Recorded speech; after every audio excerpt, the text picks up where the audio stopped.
വചനം വചനം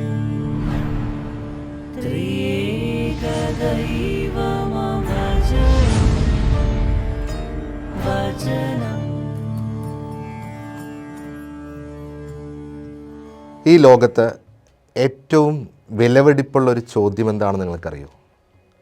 നമ്മൾ നിരവധി ചോദ്യങ്ങൾ ചോദിക്കുന്നവരാണ്. നിനക്ക് സുഖമാണോ? നീ എന്തു ചെയ്യുന്നു? നിൻ്റെ കുടുംബത്തിൽ സന്തോഷമാണോ? എന്തൊക്കെ ചോദ്യങ്ങളാണ് ചോദിക്കുന്നത്. എന്നാൽ ഏറ്റവും സ്നേഹത്തിൻ്റെ ആർദ്രതയുള്ള പച്ചപ്പുള്ളൊരു ചോദ്യം ക്രിസ്തു തൻ്റെ ശിഷ്യന്മാരോടിന്ന് ചോദിക്കുന്നുണ്ട്. നീ എന്തെങ്കിലും കഴിച്ചായിരുന്നോ? വന്ന് പ്രാതൽ കഴിക്കുവിൻ. നാം ഒറ്റയ്ക്കല്ല, നാം വിലപ്പെട്ടവരാണെന്ന് നമ്മളെ നിരന്തരം ഓർമ്മിപ്പിക്കുന്നൊരു ചോദ്യം.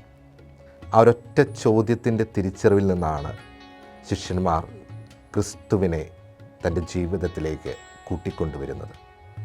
പെസഹക്കാലം 3-ാമത്തെ ഞായറാഴ്ച നമുക്ക് അത്ഭുതങ്ങളുടെ ഒരു സുവിശേഷമാണ്. അപ്പോസ്തലന്മാരുടെ നടപടി പുസ്തകത്തിൽ നാം വായിച്ചു കേൾക്കുന്നു, യേശുവിനെ പ്രതി പീഡനമേൽക്കുന്നതിൽ അവർ അത്യധികം സന്തോഷിച്ചു. ആദിമ ക്രൈസ്തവ സമൂഹം തങ്ങളുടെ ജീവിതത്തിൽ പകർത്തിയ മനോഹരമായ മാതൃക ഇതുതന്നെയാണ്. കർത്താവിന് വേണ്ടി സഹിക്കുന്നതിൽ, കർത്താവിന് വേണ്ടി വേദന അനുഭവിക്കുന്നതിൽ, കർത്താവിന് വേണ്ടി അപഹാസ്യനാകുന്നതിൽ അവർ സന്തോഷിച്ചു. കൊച്ചു കൊച്ചു സങ്കടങ്ങൾക്ക് മേൽ, കൊച്ചു കൊച്ചു ജീവിത പ്രാരാബ്ധങ്ങൾക്കിടയിൽ, കൊച്ചു കൊച്ചു നിരാശകളിൽപ്പെട്ട് ദൈവത്തോട് ഈർഷ്യയും അങ്ങേയറ്റം പരാതിയും തോന്നുന്നവരല്ലേ നമ്മൾ? ഇതാ നമ്മുടെ പൂർവികർ നമ്മളെ ഓർമ്മപ്പെടുത്തുന്നു, ദൈവത്തെ പ്രതി സഹനങ്ങൾ ഏറ്റെടുക്കുന്നതിൽ അത്യധികം സന്തോഷിക്കുന്നു. ഒരിക്കൽ തങ്ങളുടെ ഉപജീവന മാർഗമായ കടൽ തീരങ്ങളിലേക്ക്, മത്സ്യബന്ധനത്തിലേക്ക് വീണ്ടും എത്തുന്ന ശിഷ്യന്മാർ. തിബേരിയസ് കടൽ തീരം അവർക്ക് അപരിചിതമായൊരിടമല്ല. മുമ്പേ പരാജയപ്പെട്ട് അവർ ആ കടൽ തീരത്തുണ്ട്. ആ പരാജയങ്ങൾക്കിടയിൽ അവരെ കാത്ത് ക്രിസ്തുവുമുണ്ട്. എന്നെ ഇവരെക്കാൾ അധികമായി നീ സ്നേഹിക്കുന്നു എന്നുള്ള ചോദ്യം തന്നെ ക്രിസ്തു എത്രമാത്രം കരുതലോടുകൂടിയാണ് തൻ്റെ അനുഗമിച്ച ശിഷ്യന്മാരെ നോക്കിക്കാണുന്നു എന്നുള്ളതാണ്. എന്നെ ഇവരെക്കാൾ അധികമായി. ഈ ചോദ്യത്തിനൊരു പ്രത്യേകതയുണ്ട്. ക്രിസ്തുവിൻ്റെ ജീവിതത്തിൽ ആദ്യത്തെ പ്രയോറിറ്റി കൊടുക്കുക എന്നതാണ്.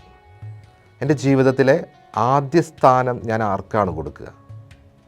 എല്ലാ തിരക്കുകളും കഴിഞ്ഞ്, എല്ലാ സങ്കടങ്ങളും കഴിഞ്ഞ്, എല്ലാ വേദനകൾക്കപ്പുറം, എല്ലാ ജീവിത വ്യഗ്രതകൾക്കപ്പുറം ക്രിസ്തുവിനെ തേടിയെത്താം എന്ന് വ്യാമോഹിക്കരുത്. ദൈവത്തെ ഒരു ഓപ്ഷനാക്കി മാറ്റുന്നത് ഇന്നത്തെ ഏറ്റവും വലിയൊരു അപകടമാണ്. എല്ലാം കഴിഞ്ഞിട്ട് പ്രാർത്ഥിക്കാം, എല്ലാ തിരക്കുകളും കഴിഞ്ഞിട്ട് ദേവാലയത്തിൽ എത്തിച്ചേരാം, എല്ലാ വിധത്തിലുള്ള ഓട്ടങ്ങളും കഴിഞ്ഞിട്ട് കുറച്ചു നേരം യേശുവിൻ്റെ സന്നിധിയിലെത്താം എന്നൊക്കെ ചിന്തിക്കുമ്പോൾ ദൈവം നമുക്ക് എപ്പോൾ വേണമെങ്കിലും മാറ്റിവെക്കാവുന്ന ഒരു ഓപ്ഷൻ മാത്രമായിട്ട് മാറുകയാണ്. അവിടെയാണ് ക്രിസ്തു ശിമയോൻ പത്രോസിനെ വീണ്ടെടുക്കുന്നത്. ഇതിനേക്കാളൊക്കെ ഉപരിയായിട്ട് നിൻ്റെ ജീവിതത്തിൻ്റെ ഏറ്റവും പ്രഥമ സ്ഥാനം നീ എനിക്ക് നൽകുന്നുവോ? അവൻ പറയുന്നു, ഉവ്വ് കർത്താവേ എന്നാണ്. ഈ ചോദ്യത്തിന് ഉത്തരം നമ്മളും കൊടുക്കേണ്ടത് അങ്ങനെയാണ്. ഇവരെക്കാൾ ഒക്കെ അധികമായി, എൻ്റെ ജീവിതത്തിലെ എന്തിനേക്കാൾ അധികമായി ഞാൻ നിന്നെ സ്നേഹിക്കുന്നു, ഞാൻ നിന്നെ മനസ്സിലാക്കുന്നു, ഞാൻ നിന്നെ അനുഗമിക്കുന്നു. ഈ ഒരു വീണ്ടെടുപ്പിൻ്റെ സുവിശേഷമാണ് നാം ഇന്ന് കാണുക.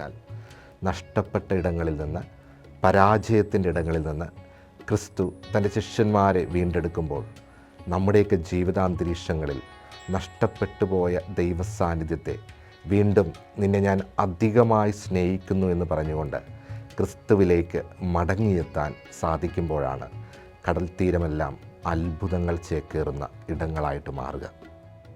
ശിമയോൻ പത്രോസ് തൻ്റെ കൂടെയുള്ളത് കർത്താവായ ക്രിസ്തുവാണെന്ന് തിരിച്ചറിയുമ്പോൾ അവൻ നഗ്നനാണെന്ന് അവന് ബോധ്യപ്പെടുകയാണ്. അവനില്ലാതെ പതറിപ്പോകുന്നുണ്ട്. അവൻ എന്ത് ചെയ്യണമെന്നറിയില്ല. നമ്മുടെയൊക്കെ ജീവിതത്തിൽ ക്രിസ്തുവിനെ നമ്മൾ പ്രതിഷ്ഠിക്കുന്നത് നമ്മുടെ മൂഡനുസരിച്ചാണ്. നമ്മൾ വളരെ ഹാപ്പി ആണെങ്കിൽ ദൈവം നമുക്ക് വളരെ റിലേറ്റ് ചെയ്യാൻ പറ്റുന്ന ഒരാൾ തന്നെയാണ്. നമ്മളങ്ങേ സങ്കടത്തിലാണെങ്കിലോ ദേഷ്യത്തിലാണെങ്കിലോ നിരാശയിലാണെങ്കിലോ ഞാൻ ദൈവത്തെ കാണുന്നതും അതേ രീതിയിലാണ്. വളരെ ദേഷ്യഭാവത്തോടെ കർത്താവിനോട് പോലും ഭയങ്കരമായിട്ട് പരാതി പറഞ്ഞ് ഭയങ്കര മാത്രം വെല്ലുവിളിച്ച് ചിലപ്പോൾ നമ്മൾ പൊട്ടിത്തെറിച്ചിരിക്കുന്ന ഒരു അന്തരീക്ഷത്തിലാണ്, സംഘർഷഭരിതമായൊരു സിറ്റുവേഷനിലാണ്. എൻ്റെ വികാരങ്ങൾക്ക് വ്യതിയാനമുണ്ടാകുമ്പോൾ എൻ്റെ മൂഡിനനുസരിച്ച് ദൈവത്തെ പ്രതിഷ്ഠിക്കാനാണ് എനിക്കിഷ്ടം. അതനുസരിച്ചാണ് എൻ്റെ പ്രാർത്ഥനയും എൻ്റെ ആത്മീയചര്യയും. പക്ഷേ കർത്താവിന് ഒരേ ഒരു മൂടേ ഉള്ളൂ, അത് കരുണയാണ്. അവൻ എല്ലാവരോടും വർത്തിച്ചത് ആ കരുണയോട് കൂടിയാണ്. ഇന്ന് ശിഷ്യന്മാരോടും നീ എന്തെങ്കിലും കഴിച്ചോ എന്ന് ചോദിക്കുന്നതും, നീ എന്നെ സ്നേഹിക്കുന്നു എന്ന് ചോദിക്കുന്നതും, നീ വലത്തേക്ക് മാറ്റി വലയെറിയുവൻ എന്ന് പറയുന്നതുമൊക്കെ ഈ കരുണയുടെ മറ്റൊരു ഭാവതലങ്ങൾ തന്നെയാണ്. കരുണയോടെ അനുകമ്പയോടുകൂടിയാണ് അവൻ ഓരോ വട്ടവും നമ്മുടെ ജീവിതത്തിലേക്ക് പ്രത്യക്ഷപ്പെടുന്നത്, നമ്മുടെ ജീവിതത്തിലേക്ക് അവൻ ഇറങ്ങി വരുന്നത്. ജീവിതത്തിൻ്റെ സംഘർഷഭരിതമായ കടൽ തീരത്ത്, തിരകൾ ഒടുങ്ങാത്ത കടൽ തീരത്ത് നിന്നെയും കാത്ത് ഒരു ക്രിസ്തുവുണ്ട്.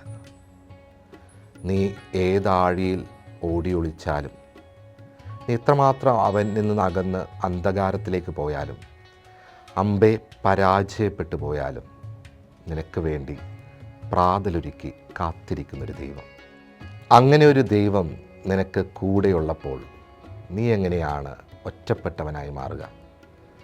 സർവവും ഉപേക്ഷിച്ച് വീണ്ടും അവൻ്റെ സ്നേഹത്തിൻ്റെ ശിഖരങ്ങളിലേക്ക് നമുക്കും ചേക്കേറാം.